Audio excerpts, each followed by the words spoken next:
ये एक PYQ है, जेई एडवांस का आया हुआ है। यहाँ पे इन्होंने बोला है कि इनिशियल PI है और फाइनली P2 जो है वो माइनस PI है। तो ये देखो आपकी अंडरगो कोलिजन फ्री स्पेस में, there is no external force. अगर एक्सटर्नल फोर्स नहीं है, आप इनको ऐड करो जरा ये P1 और P2 को, तो जीरो आ रहा है। इसका मतलब एक्सटर्नल फोर्स नहीं है, तो कोलिजन के बाद भी कितना होना चाहिए इनका सम, जीरो होना चाहिए। तो कोलिजन ये बोल रहे P1 P2 with their final momentum, ये थोड़ा सा डैश होना चाहिए यहाँ पे, डैश। अब यहाँ पे कौन सी चीज अलाउड नहीं है? A1 A2 B1 B2 C1 C2 ये नॉन जीरो टर्म है, मतलब कोई भी जीरो नहीं हो सकते।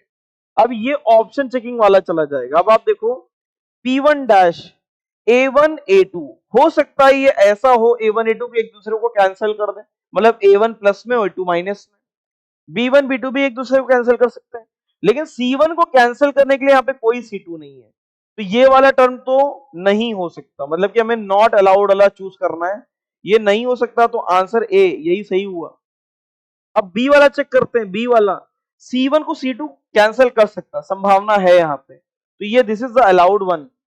मतलब यहाँ पे कंफ्यूजन हो सकता है, नॉट अलाउड मैं लिख दे रहा हूं यहाँ पे, ये नॉट अलाउड है, ये अलाउड है।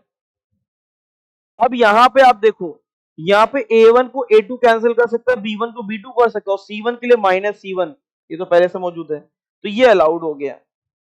डी वाले में चेक करें, A1 को A2 कैंसिल कर सकता है, लेकिन B1 को B1 कैसे कैंसिल करेगा? ये तो आप देखो वेक्टर में दिया है ना, आप एडअप करोगे तो 2B1 हो जाएगा, तो ये भी क्या हो जाएगा? Not allowed.